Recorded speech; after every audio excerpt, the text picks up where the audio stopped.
How do we divide complex numbers? Well, we have to remember that when we see an I, by definition, I is the square root of -1.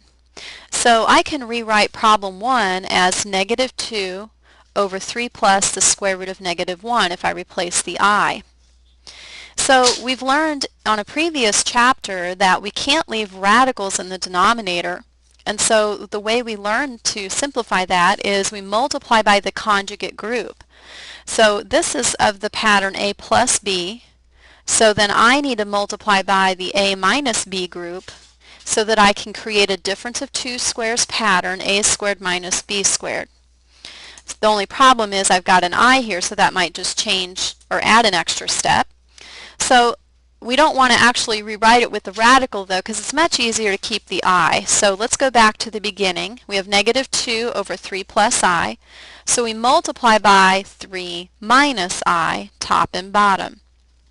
So you can distribute this or not, but most of the time it's helpful to distribute. So let's go ahead and distribute on top. So -2 times 3 is -6. -2 times -I is +2I. Now in the denominator, since this is a difference of two squares pattern, let's work that out down here and then insert our answer.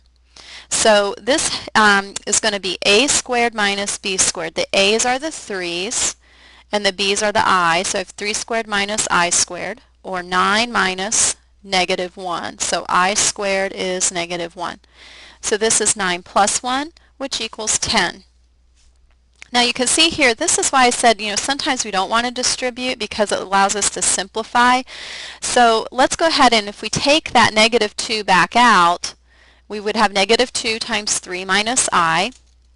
Let me write that again. So -2 comes out, we multiply by 3 minus I, and we have it over 10. Now that allows us to simplify the coefficients. So -2 goes into itself -1 times, and 2 goes into 10 5 times. So we're just actually dividing by 2.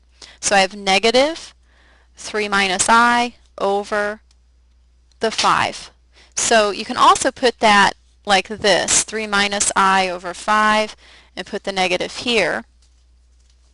But what we need to do is we need to write this in the form A plus BI. Right now this is all written together as a single fraction, so we probably don't want to do it like this because we need to separate the terms. So let's distribute that negative back in, and we get -3 plus I all over 5. And now let's go ahead and split up the fraction. So it's -3 over 5 plus, now the I, the coefficient is a 1, so if we write that like this, we have 1 over 5I.